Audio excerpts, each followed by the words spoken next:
Also brought to you by the Boatyard in Fort Lauderdale. Eat local, but stay coastal at the Boatyard Restaurant. The Boatyard is located at 1555 Southeast 17th Street in Fort Lauderdale. That means you can come by boat or you can come by car. Enjoy the nautical atmosphere whether you sit inside in the cold AC or outside on the patio bar. The Boatyard has something for everyone. Monday through Friday, happy hour, where local favorite is bar bites and handcrafted cocktails. Open for lunch, dinner, and the popular Sunday brunch. And don't forget, Ladies' Night, every Thursday night from 7 to 10 p.m. where ladies drink free. Dock and dine at the famous Boatyard in Fort Lauderdale. I am sure you'll have a great experience. Clear the airways. The Lunkerdog is on the air. Are you ready? This is the Real Guy Podcast. Hey guys, welcome to the Real Guy Podcast. This is Captain Jeff, the Lunkerdog, and Lamont Jones. What's up, everybody? Welcome to the podcast. This episode is episode 25, The Kelly Slater Effect. And it's brought to you by Tarpon River Brewery in downtown Old Fort Lauderdale. Tarpon River Brewery. Find them on Facebook, find them on Instagram, find them on Twitter. They're all over social media. It's a great place. Jeff and I go there. We actually hang out there. And we did our triple live from there. It's a pretty cool place, right, Jeff? No, I love the Tarpon River Brewery, and it's got Tarpon right in the name. Old school Fort Lauderdale people do that one. And, yeah, if you get a chance, roll by Tarpon River Brewery, and they got the Fisherman Lager. It's the place to get a good beer. And also, our sponsor this week is Real Reports, realreports.com. That's where you go for all of your fishing reports. Right. If you want to see what people are catching all over the East Coast, Louisiana, Texas, Miami, Fort Lauderdale, all the way up to the Mid-Atlantic and even New York and all those losers. So you guys can get all the fishing reports on realreports.com. They're not losers, but okay. All right, no, they're not losers, but that kind of brings us into the topic for today and the Kelly Slater Effect. Do you know what I mean about the Kelly Slater Effect? I don't know what it is. Well, like Kelly Slater, by far, hands down, no arguments, the world's best surfer. He's the GOAT. The best surfer that the world has ever seen. Yep, the GOAT. Yeah, the GOAT. But like, it's not like there's other dudes up there with him. He's the best dude. Right. Kelly Slater grew up by Sebastian Inlet here in Florida. 3 to 4 foot chop. I mean, they got some nicer waves, than 3 to 4 foot chop, but it damn sure ain't Malibu Beach. No. It's not Pipeline. No. It's not, all these breaks in Australia or whatever. I mean, Kelly had to basically surf on anything that he could. Yeah. And by doing that, and then he goes out to California and fishes with guys that only wanted to surf the best of the best waves, he could totally shred on any condition. On nasty waves. Right, nasty waves all the way to the best stuff. And when he had the best waves, he could make the best out of it because he had to force himself to do that on these sorry waves that we have here on the east coast of Florida. Right. And I say sorry because, we're comparing it to the world circuit. Right, where you compare, where's he from, Melbourne or Sebastian area? Correct. And there is no comparison between that and the North Shore of Oahu. None. Correct. And it kind of works that way in the fishing world. It definitely works that way in the football world. South Florida, but especially Fort Lauderdale, when we're talking about fishing, has harvested some of the best fishermen in the world. And it's not that we don't have great fishing here, just like they have great surfing in Sebastian Inlet. But we are in a resource that is constantly declining. Right. And it's getting harder and harder to catch trophy fish in this area. So not only do you have to become great at whatever it is your query is, like I'm into tarpon and big snook.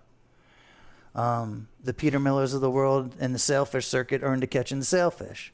Then you got the meat fishermen that are into, their snappers or whatever the heck they're into. And they all have their game. Yeah. And their arena is shrinking and it's getting harder to fish in. So not only do you have to learn the fishery and overcome the fish in the ocean and the elements, but you also have to overcome a declining fish population. And you have to share that fish population with people. With more and more people every year. Right. Yeah. Now, what we do have going for us is we can fish 365 days a year, every year here in Fort Lauderdale. But the same effect What do you happened. mean? Like the guys in New York, they don't fish 365 days a year? No. How many days do they fish? Not 365. The hardest core, the hardest of the hardest, and this is sport fishermen. Yeah. They'll fish into November. They'll fish freezing their balls off in November, but they get the gear and the equipment. And then going into, December, they get ready for the holidays and stuff, and they pretty much hang up their fishing gear. And they hang it up in December, January, February, and they'll start squeaking it out kind of in March, but not really. Nothing really happens again until April. Jesus. Right. And those are the hardest of the hard. Right. Most dudes wrap it up in September. They're wrapping up their beach houses and stuff the first, Labor Day, the first week in September. Yeah.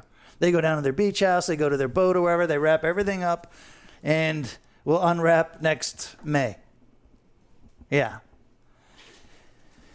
Here in Fort Lauderdale, we're able to practice the sport, 365 days a year. We don't have to deal with that horse malarkey.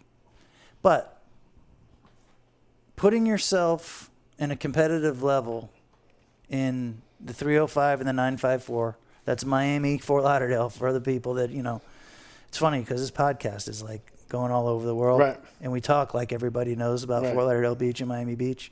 But no, they get it. We have that Kelly Slater effect in fishing. And we pretty much produce the best of all types of fishermen. They come right out of Fort Lauderdale.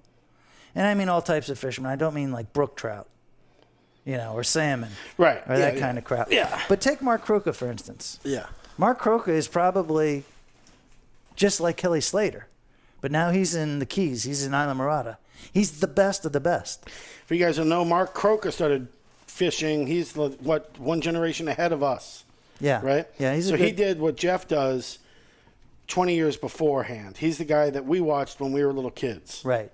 In this area. Right. And he was a great guide and a really good dude and just, a great fisherman. But he started here in Fort Lauderdale and then took his skills to the Keys. And when he went to the Keys, just like when Kelly Slater went to California and Hawaii, he shined. And he was the best of the best. Right. Well, if you know anything about high school football down here, and I know you do, you played, but all of the major colleges, minor colleges, every college wants skill football players from the 954 and the 305, Dade and Broward. Yeah. Because those kids grow up in a youth football system where the recruiters, coaches, and scouts, they say that the kids down here have ice water in their veins because they know, like, even as freshmen, they can go and play at whatever institution they were drafted or, recruited by. Right. You want to go to University of Vermont, that kid's going to be the star on the team. Go to Alabama, that kid's going to be the star on the team. They all come from South Florida. Yeah. And I really think that that Fort Lauderdale and Miami, whether it's football, whether it's fishing, whether it's tennis, God, we've had some great tennis players come out of here. Yeah. The competition level and the expectations and the elements, I don't know, it has a weird chemistry to it that brings the best of the best out of people. And that's what I'm telling you is the Kelly Slater effect. Yeah. No, I see it. I see what you're talking about. It's definitely... like tennis, for instance. You know about tennis. Yeah. How many great tennis players came, right? I mean, there's from right like here. 3 right now in the women's top 10 from Fort Lauderdale or from Broward. What is the girl that was just in the Wimbledon, the real young girl that did really well? Coco. She is Troy Grant, who I played high school football with, niece. Wow. Yeah. So I saw on Facebook that, of course, Troy was really pushing for her and everything. And I'm like, man, is that his daughter? And then I read a little bit further, and I was like, oh, no, it's his niece. But for the first time, I think in my lifetime, I actually sat down and watched the Wimbledon because I knew that little girl came from the vintage of Broward County. Yeah. And it was kind of cool. And she competed on a high level. Yeah. No, she made it, I think, to the quarterfinals at 15 years old. That's the Kelly. She beat one of the Williams sisters. That's the Kelly Slater effect. Right. Yeah. You know, you grow up here, you expect to be able to compete with the best.